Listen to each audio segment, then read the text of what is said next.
표현이란 말은 가공된 것을 본다 또는 가공시켜서 보게 한다라는 의미를 가지고 있습니다. 무엇을 표현한다는 말을 많이 하죠. 그래서 예술적 표현은 직설적이거나 일방적 통고이거나 가공되지 않은 직접적인 전달은 예술의 범위에서 스스로 도태되거나 멀어지게 되는 현상을 가지고 오게 되어 있습니다. 자연스럽게 그렇게 멀어지게 되더라고요. 뭐 이런 것이 어떤 것이냐라고 구체적인 것을 말씀드리긴 어렵지만요.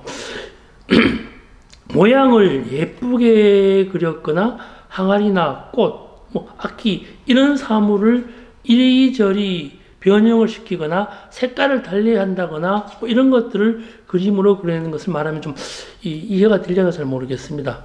그렇게 이해해도 크게 무방하진 않은데 그렇다고 해가지고 다 그런 것은 아닙니다. 의미 가공을 위해서 각종 기물이나 사물이 선택된 경우에는 그 괴를 달리합니다. 이미지 자체가 소재여야 되는데 그것을 주제로 삼는다면 매우 곤란하다는 거죠.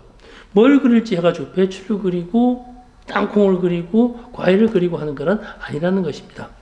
주제를 위해서 꽃이 선택된 것인지 꽃을 그리고 주제를 만들면 글쎄요, 그게 예술 표현에서 표현이라고 할 수 있으나 잘 모르겠습니다. 이 사전적 의미를 말씀드렸습니다. 오늘 이야기가 예술 표현의 자유는 어디까지인가라는 주제를 가지고 이야기를 하지만요. 표현의 의미라는 것에 대해서 강조해서 이야기를 하고 있습니다. 예술가의 표현 자유라는 것 또한 여기에 준해야 된다고 생각을 해봅니다. 예술가가 지닌 이성이나 감정의 범위 안에서 가공된다는 것은 말 그대로 인공으로 처리하여 새로운 제품을 만들거나 제품의 질을 높여야 한다는 것을 의미하고 뜻합니다. 이 가짜의 의미의 가공 아닙니다. 한자로 지금 여기서 말씀드리기가 좀 어려운데요. 이게 가공하여 처리한다는 가공과 가짜라는 의미의 가공은 한자가 다릅니다. 엄격히 다릅니다. 그림을 그리면서 사물과 조금 다른 형태, 다른 색깔, 다른 배치를 가공이라고 생각해서도 곤란합니다. 여기서 말하는 가공이라는 것은요, 조금 방금 말씀드렸지만 모양 가공이 아니라 의미 가공입니다. 모양 가공이 예술적 표현이라고 집단적으로 이해하는 바람에 우리나라에서 미술계에 입문한 화가의 문턱이 너무 낮아졌고요. 너무 넓어졌습니다. 너무 쉽게 알려져 있다는 것이죠. 이거는 표현의 자유가 아니라 그리기 자유입니다. 네, 오늘은 좀 2층에 내려와 있습니다. 뒤로 보이는 조각품들은요, 보이시죠? 김영궁 조각가의 비상이라는 작품으로 설치되어 있습니다. 소품이 전시되어 있는데요.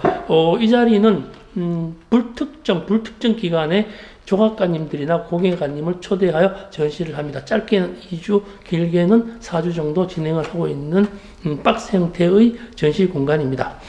조건은 큰 거 없습니다. 좀 적당하게 의미가 맞춰지면요.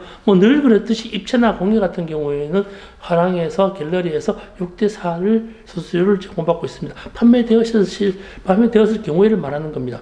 물론 예술가가 6이지요. 이러한 조건을 이해하신다면요. 많은 분들 소품 조각 전시해보고 싶은 분들 연락 주시면은 반갑게 맞아드리겠습니다. 공예도 마찬가지고요. 안녕하세요.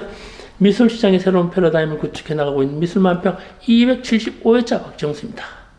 오늘은요, 좋아요와 구독, 알림 좀 누르지 말아주세요. 안 눌러도 됩니다. 이런 말을 하려고 했더니요, 이 말하는 것 자체가 이미 그것이 해달라는 말로 정의되고 맙니다. 이것을 표현이라고 이야기를 합니다. 하지 않으면 안 되죠. 가공시켰습니다. 하지 말아주세요. 이것도 해달라고 하는 의미의 반의적 표현이기도 합니다. 표현하지 않으면 상대가 알 수 없습니다. 말 안 해도 아는 것은 표현이 아니라 아는 것입니다. 표현은 원하는 것을 은근히 숨겨두는 전달입니다. 숨겨서 전달하는 것을 표현이라고 말씀드립니다. 앞서 말씀드린 대로 우리나라 화가님들은요, 표현을 안 합니다. 다 그런 건 아닙니다. 분명히 지금 처음에 말씀드렸죠. 너무 쉬운 미술의 장벽을 너무 화가님들에 국한시켜 봅니다. 그냥 그립니다. 한자에서 표현의 표자는요, 겉모습, 겉옷을 의미합니다. 겉옷이, 그 외투를 의미합니다. 나타낸다는 뜻의 현자, 표현할 현자는요, 구슬을 바라본다는 말로 구슬변에 볼견자가 붙어 있습니다. 겉모습에서 가공된 의미를 발견한다는 뜻입니다. 구슬옥은요, 구슬은 가공되어야만 볼 수 있거든요. 근데 옥은 가공되지 않으면 구슬이라 말하지 않습니다. 대학 교육에서 공부하는 표현 기법은 의미 재현 방법을 위한 제작 기법을 배우는 것이지 모양 변형이나 모양 만들기 아니면 다른 재료 기술적으로 사용하기 그런 것이 아니라는 것이지요. 소리 좀 길어졌습니다. 예술에 있어서 표현의 자유는 어디까지 용인되어야 하는가에 대한 문제를 이야기하고 있습니다. 지금까지 말씀드렸던 것은요, 표현이란 원론적인 것 말고, 그림이라면 이미지 제작에 있어 그림에 담을 수 있는 내용을 말합니다. 물론 여기 이 겉모습은 담기도 합니다만, 이 겉만 그렸을 경우에는 표현이기 때문에, 그거 표현되지 않았기 때문에 그것을 예술이라고 말하기 조금 벅찹니다. 간혹 그런 얘기가 많이 나옵니다. 의미 없는 겉모습, 초상화에다가 X치 긋고 사진에다가 칼칠하고 이런 건 명확한 전달이잖아요. 그건 가공이 아니고 직설친 것이라는 뜻이죠. 예술이 사회, 정치, 경제, 문화, 법률에서 자유롭다는 것은 기본권입니다. 근데 이것을요, 모든 것을 다 용인할 수는 없습니다.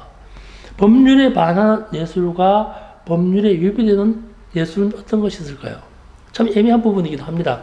쿠웨이트나 태국에서는요, 국왕을 모독하거나 국왕에 대한 비난을 하게 되면 바로 그냥 징역에 처해진다고 합니다. 이런 나라에서는 국왕에 대한 비판의 작품을 표현할 수 없겠죠.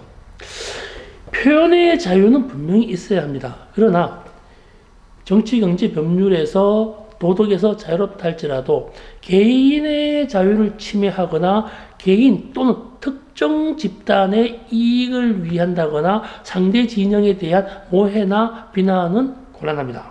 그건 좀 애매한 부분이기도 합니다.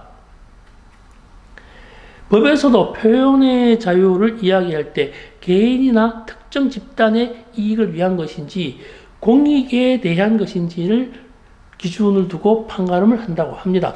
그래서 개인이나 특정 집단에 옹호하는 특정의 이미지라면 그것을 예술 작품으로 인정하기는 좀 어려운 구조를 지니고 있어야 합니다. 예술 자체가요. 정치 포스터나 종교적 입장이 강화된 이미지들이 이런 부분에 속하겠죠. 조금 더 확장돼서 개입한다면요, 이거는 좀 애매모호한 부분이기도 합니다. 개인의 재미나 개인의 자유, 개인의 사적 견해가 명확히 드러나는 이미지를 또한 이러한 범위에 속할 수밖에 없다는 개연성을 가지고 있습니다. 폭넓게 봤을 때 이야기입니다. 이런 것들은요, 이런 이미지들은요, 시간의 경과에 따라 관련 장르에서 스스로 도태되는 자연스러운 결과를 맞이하게 되지요. 오늘 방송하면서 결론은 바로 그 부분입니다. 예술 작품은 최소한의 공공성이 담보되어 있어야 한다. 이것이 오늘의 키워드입니다. 공공성이라고 하는 공공이라고 하는 부분에 있어서는 이 부분에 있어서는 정치적인 이유로 전체를 아우르는 공공 전체를 아우르는 표현이라면 문제가 없지만 특정 집단을 옹호한다거나 특정 집단을 위해한다는 것은 거기서 문제점이 발생한다는 것이죠. 광의적인 공공성, 그러니까 정치, 경제, 법률도 없고 전체의 광의적인 개인의 이익이 아니라 전체의 이익이나 전체의 위해를 대한 이야기. 좀 모호한 부분이 전체적으로 바라본다는 쉬운 일은 아닌 것 같습니다만 그렇게 되었을 경우에는 자유로움을 줘야 한다는 이야기를 하고 있습니다. 여기에 또요, 예술가들에게 있어서 표현의 자유는 어디까지 용인되어야 할까요? 이 최근 일이 2020년 가을인가요? 이 고등학생이 만화대회에서 윤석열차라는 그림으로 상을 받았다가 문체부에서 대회를 주최했던 한국만화영상진흥원의 예산을 삭감한 일이 있었습니다. 지금 현재는 대중에 관심 금세 있어졌지만 제가 이 얘기를 하는 건 뭐냐, 뒷얘기는 혼자 생각입니다. 그 만화 한 컷이 무려 56억 1천만 원입니다. 왜 그러는가 하면요. 56억 정도 예산이 삭감됐거든요. 이 이미지로 인해 가지고 좀 문제가 돼 가지고 물론 그것만으로 삭감되진 않았을 겁니다. 여러 가지 이유, 종합적인 이유가 있었겠지만요. 표면적으로는 언론상에 그런 이유가 나와 있었기 때문에 잠깐 말씀드려 봅니다. 우리나라 같은 경우에는요. 유독 정치적인 부분에 민감합니다. 이적 표현이라는 말도 많이 하고 있죠. 법적인 제재도 있었습니다만 이게 정치적인 구조적으로 피해를 주거나 받는 경우가 더 많았던 것 같습니다. 예전에 고인이 되셨죠. 작년에 제가 돌아가시고 고인이 되셨던 최경태 선생님, 제가 작품 되게 좋아합니다만 최경태 선생님의 화가청이 그 여고생 시리즈는 예술과 외설 사이에서 법적인 문제가 상당히 많이 일어났었죠. 이게 아마 2001년일 겁니다. 되게 오래전 이야기입니다. 음화 전시 판매 등의 혐의로 벌금 200만 원과 작품 31점에 대한 압류 소각 선고를 받은 바 있었습니다. 나중에 위험하게 되긴 했습니다만요. 거기다 정치적인 문제도 있었죠. 1989년에 신학철 화백의 모내기가 문제가 되기도 했었습니다. 북한을 고문 찬양하는 그림이라고 국가보안법으로 기소되기로 했었습니다. 문학에서는 이것도 마강 선생님의 즐거운 사라가 음란물로 분류되어 집행유예를 받기도 했었죠. 물론 이게 보는 잣대에 따라서 보는 시각에 대해서 좀 달라질 수 있지만요. 제가 말씀드리고자 하는 것은요. 공공을 어떻게 잣대를 댈 것인가.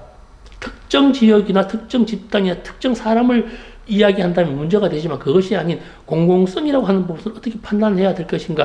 이 부분으로 우리 예술의 표현의 자유를 좀 광범위하게 좀 투자라는 이야기입니다. 여기 광범위라는 부분은요, 공적인 부분에 대한 판단 기준에서의 이야기입니다. 무조건적인 비난이나 비판과 예술적 표현 방식, 이런 건 좀 다르죠? 비난과 예술적 표현 방식은 엄격히 차이가 있습니다. 예술 표현은 비난이 아닙니다. 직설적이고 직접적이라면 보통 사람들의 언어와 일반 대중이 알고 있는 표현 이미지만으로 충분합니다. 그렇게 전달이 가능합니다. 굳이 예술가가 그것을 예술적 표현이라고 말할 필요가 없습니다. 경우에 따라서는 직접 드러내는 경우도 있습니다. 보기에 말입니다. 어떤 상황을 비틀기도 하지만 그래야만 속에 담겨진 뜻이 드러날 경우에 직접 표현을 가기도 합니다. 그 직접 표현 이면에 숨겨진 가치를 발견하는 것. 이걸 해석하는 방법이 좀 자주 보지 않고 처음 봤다면 이해하기 어려운 부분이 있습니다만 말이에요. 저것도 역시 아까 말씀드린 공적인 부분 판단 기준과 연결되었을 때 애매모호한 부분이 있긴 합니다. 선명하지가 않은 건 말이죠. 법적으로도 공공의 문제라면 표현의 자유를 주어야 합니다. 반드시요. 예술 작품에 있어서 특정 대상을 두지 않은 포르노그래피를 예술이냐 외설이냐 하는 문제는 법적으로 판단해서는 곤란하다고 생각을 합니다. 정치적인 부분이야 상호 민감한 부분이기 때문에 코에 걸면 코걸이, 귀에 걸면 귀걸이입니다. 여기서는 이야기하지 않도록 하겠습니다. 사치하겠습니다. 결론은 지금 말씀드린 것은 결론은 그겁니다. 예술 작품은 변형이나 물건에 다른 색으로 칠하는 것이 아니라 가공되어야 한다. 가공은 모양이 아니라 의미다. 의미를 가공하여야 한다. 의미를 가공하는데 개인이나 특정 집단의 이익이나 위허를 가한 것이 아닌 것은 상호 반작용이 있기 때문에 그때그때 다르지만 정치, 사회, 문화적, 법률적인 문제에 대해서는 좀 자유롭게 두어야 한다. 오늘은 그 이야기입니다. 이 정도로 오늘은 정리해 보겠습니다. 고맙습니다. 마지막으로 끝으로요.